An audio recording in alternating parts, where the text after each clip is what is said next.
Ooh, I look like an egg. Damn. Hello everyone, welcome to my channel. My name is Rafaela, and today I have stumbled across an image which ultimately inspired today's journal entry that is titled "The Cage is Open." Now, it's a metaphor and it's a simple yet uncomfortably honest one. For me, I think that the cage represents the invisible constraints that I've built in my own mind, and that is made out of the beliefs and of fears and habits and assumptions that quietly shaped my world until the boundaries of them started to feel like the edges of reality itself. I think that this metaphor surfaced at a perfect time for me because I do often describe the feeling of being stuck in expectations, in patterns, in versions of myself that I no longer fear that are true. And when I look at that feeling a little bit more closely and I reflect upon it, a question emerges, as it always does, which is, what if the cage I keep referencing isn't made out of anything real? What if the bars I fear are just simply in my head? And my first reaction to that is a mix of reactions, as you could imagine. First one is relief, and then comes grief. Relief at the possibility that freedom has always been available and will always be, and then grief at recognizing that I may have been the one to keep myself inside of this cage.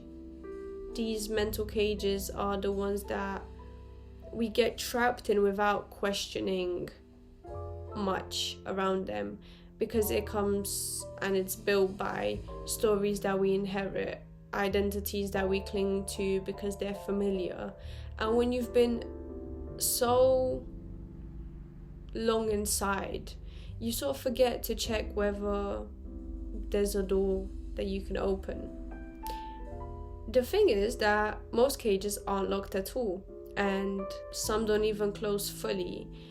But after years inside, you learn that you live in this cage and you've gone so used to the shape of it that you sort of stop imagining anything beyond the cage, quite literally.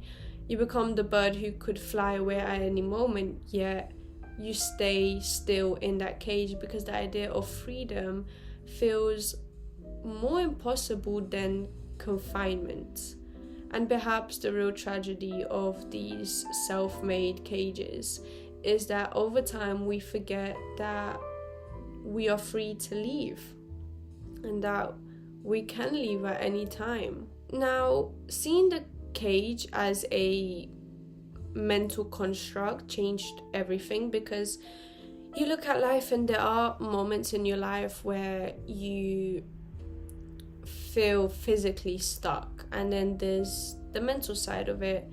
So identifying the cage played a big role in noticing the invisible limits that I had accepted without questions, boundaries that I acted on which were formed not by myself but by others, by old fears that I had, by unexamined beliefs, and routines that sort of over time hardened into rules. And these subtle patterns began to blend into the background so completely that they began to feel like truth. You don't consciously decide to trap yourself. The bars gradually over time begin to appear, and they begin when you hear don't do that, that's not for you, you fail if you do that, and so on and so forth.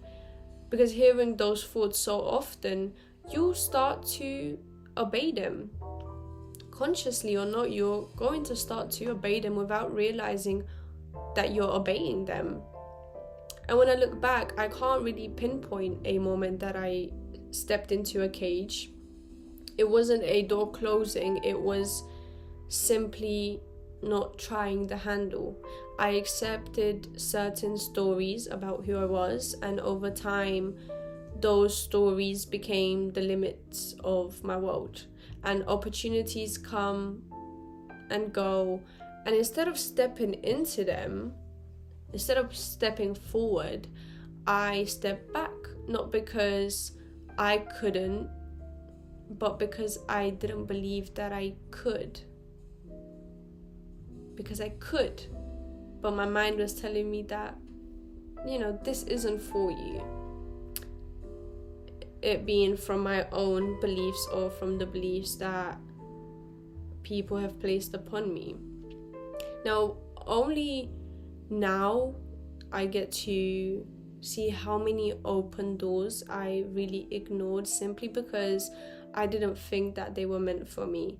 And the only thing that kept me inside so much was a belief that I never bothered to challenge, because maybe if I challenged it, I would have gotten out a lot more quicker. At one point, I realized that the door is actually open. And once I started questioning those inherited limits, it began to shift, because I finally looked up, and I mean really looked and really reflected, and I noticed the truth that I had overlooked for years, which was that nothing was holding me in place. There was no lock, and there was no force, and there was no door, because the door had always been open. And this wasn't a dramatic revelation. It was a gradual thing, like slowly the fog is starting to lift and it's thinning out, and you can actually see how a conversation, a disappointment, a moment of exhaustion, a small spark that made me examine the structure of the cage more closely, that was the moment that it all became a little bit more clearer, that I've been waiting for permission to leave a place that I was never truly confined in. And the emotions that followed were complicated, as you can imagine. There's confusion at missing something so obvious. How could I be so stupid? How can I be so blind to it all? Curiosity about what might happen if I stepped out. The disbelief that freedom could be so simple. But beneath it all was a quiet flicker of excitement, actually. A sense of wings stretching out after years of stillness. And the most startling realization was that the cage had never been locked. The limits I treated as absolutes were only just assumptions that I've made and lines I had drawn for myself. And once you see the door and that it's open, you can't unknow it. Well, comes a question of why not step out of the cage immediately? And that's because awareness doesn't immediately lead to movement. Knowing that you're free and acting on your freedom are two very different experiences, and it will be like a tug of war almost between comfort and possibility that happens in a space between realization and action. The cage, even if it's imagined, even if it's mental, is still something that feels familiar to us. We know the routine of it, we know what to expect. The outside, we know nothing about, because we've been in this cage for so long. We don't know what's going out in the world anymore. The unknown outside asks us for courage that we don't always find within ourselves. And then there's the fear of failing, the fear of being seen different, the fear of being responsible for your own choices. Because sometimes freedom feels heavier than limitation, because once you step out, there's no cage left to blame. It's you taking accountability and responsibility for everything that happens in your life once you have stepped out. So you feel the tension then. Part of you is reaching for the open sky. You're ready to take off. You're ready to fly. And another part is gripping to the bars. Wanting change, resisting change. You're ready to fly. You're terrified of your own wings. And this is often also where you'll meet the truest version of yourself. Because eventually, something inside of you grows louder than your fear, which is curiosity, restlessness, or simply the recognition that staying still is its own risk. So you inch towards the door, not boldly, but gently, because you get tired of waiting around and having life pass by you. And stepping out rarely looks dramatic anyways, because it begins with the small shifts, the speaking up when you would usually stay quiet, the trying something new without demanding perfection, questioning thoughts used to obey. It's choosing discomfort when it signals growth rather than danger. And these attempts, yes, they are very messy and imperfect. And some days you're going to slip, you're going to doubt your progress, but even the smallest step outside feels different. Because you're outside a cage, it feels lighter, it's more spacious, you're charged now with possibility. And with each step, something subtle changes. The world doesn't transform, but your relationship with it does. And each tiny act of courage makes a new one more imaginable. Because then progress becomes its own form of freedom. Let's think about life outside a cage, because you will get tired, like I said, of life just passing you by. And you will want to join in with living life and living fully. So when you step out the cage, there are going to be steps that multiply, because that causes the life outside of the cage to begin to take shape. And it's not suddenly but gradually, like fog clearing out and fog lifting, and now you're able to see a landscape or pieces of a puzzle coming together. Now you can notice a bigger picture. You'll notice first changes within yourself. You're more easier in your breath. You're more open in your thinking. And moments of lightness and of peace and of happiness you get now to experience.